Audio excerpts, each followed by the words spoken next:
നമസ്കാരം. ഈ പെരുമഴക്കാലത്ത് കരുവന്നൂർ ആഘാതത്തിൻ്റെ ഞെട്ടലിലാണ് CPM. 180 കോടി രൂപയുടെ ബാങ്ക് തട്ടിപ്പ് കേസിൽ ED കുറ്റപത്രം നൽകിയപ്പോൾ ഇടിയും മിന്നലും ഇടിച്ചുകുത്തി പെയ്ത്തുമൊക്കെ ഉണ്ടായി. കാറും കോളുമൊക്കെ എങ്ങനെ ഉരുണ്ടുകൂടാതിരിക്കും? അമ്പു കൊള്ളാത്തവരില്ല കുരുക്കളിൽ എന്നതാണ് സ്ഥിതി. പണ്ട് പഠിപ്പുര അടയ്ക്കും മുൻപ് ചില വീടുകളിൽ അത്താഴ പഷ്ണിക്കാരുണ്ടോ എന്ന് 3 വട്ടം വിളിച്ചു ചോദിക്കുമായിരുന്നു. അതുപോലെ ഇനി ആരെങ്കിലും തൃശ്ശൂരിൽ ജില്ലാ സെക്രട്ടറിമാരായിട്ടുണ്ടോ എന്ന് 3 വട്ടം വിളിച്ചു ചോദിച്ചാണത്രേ ED കുറ്റപത്രത്തിന് മംഗളം പാടിയത്. AC Moideen, K Radhakrishnan, MM Varghese എന്നീ 3 മുൻ സെക്രട്ടറിമാരെ പ്രതിപ്പട്ടികയിൽ തുല്യം ചാർത്തുകയും ചെയ്തു. അങ്ങനെ മുൻ സെക്രട്ടറിമാരെ മാത്രം പരിഗണിച്ചാൽ ഇപ്പോഴത്തെ സെക്രട്ടറിക്ക് കുറച്ചിലാകില്ലേ എന്നായി അടുത്ത സംശയം. അതിനും EDയുടെ കൂട്ടിൽ വഴിയുണ്ട്. CPM പാർട്ടിയെ തന്നെ 68ാം പ്രതിയാക്കി. കോടതി നടപടികൾ ഇപ്പോഴത്തെ ജില്ലാ സെക്രട്ടറി KV അബ്ദുൽ ഖാദർ നേരിടേണ്ടി വരും. എന്തൊരു കരുതലാണ് ഈ ഏജൻസിക്കല്ലേ. ഇവരെ കൂടാതെ 8 പ്രാദേശിക നേതാക്കൾ കൂടി പ്രതിപ്പട്ടികയിലുണ്ട്. നിയമവിരുദ്ധമായി വായ്പകൾ അനുവദിക്കാൻ ഇടപെട്ടു, പാർട്ടി ഫണ്ട് എന്ന പേരിൽ വിഹിതം വാങ്ങി ആ പണം നിക്ഷേപം നടത്താനും സ്ഥലം വാങ്ങാനും കെട്ടിടം നിർമ്മിക്കാനും ഉപയോഗിച്ചു എന്നിങ്ങനെയുള്ള ഘടാഘടിയൻ ആരോപണങ്ങളാണ് നേതാക്കൾക്കെതിരെയുള്ളത്. പാർട്ടിക്ക് വേണ്ടി ഇത്രയൊക്കെ ചെയ്തില്ലെങ്കിൽ പിന്നെ ജില്ലാ സെക്രട്ടറി, MLA, MP എന്നൊക്കെ പറയുന്നതിൽ എന്തർത്ഥം? ഇതിൻ്റെ പേരിൽ ED അല്ല ഇൻ്റർപോൾ തന്നെ വേട്ടയാടിയാലും ഒരു ചുക്കുമില്ല. CPM രാഷ്ട്രീയത്തിലെ വ്യക്തിപരമായ ഗ്രാഫ് കുതിച്ചുയരുക തന്നെ ചെയ്യും. പാർട്ടി ഒന്നടങ്കം നേതാക്കൾക്ക് വേണ്ടി ഒരു തീപ്പന്തമായി മാറിയിരിക്കുകയാണ്. നാടെങ്ങും പന്തം കൊളുത്തിയും കൊളുത്താതെയുമുള്ള പ്രതിഷേധ പ്രകടനങ്ങൾ കത്തിപ്പടരുന്നു. ഇപ്പോഴാണ് ചില നേതാക്കൾക്ക് പ്രതിപ്പട്ടികയിൽ ഉൾപ്പെടാതെ പോയതിൽ ഇത്തിരി ഇച്ഛാഭംഗം തോന്നുന്നത്.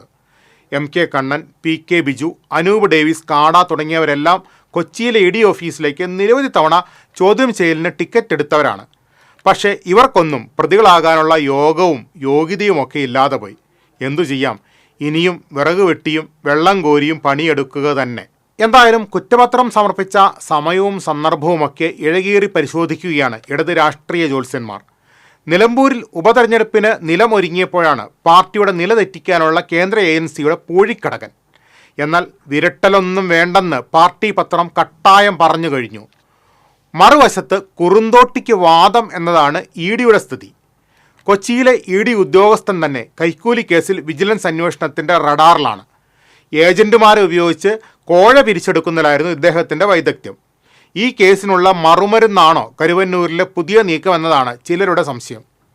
ഇതിനിടയിൽ സുപ്രീം കോടതി EDക്കെതിരെ നടത്തിയ ചില നിരീക്ഷണങ്ങളും പ്രതിരോധത്തിനായി ഇടത് നേതാക്കൾ എടുത്തു വീശുന്നുണ്ട്.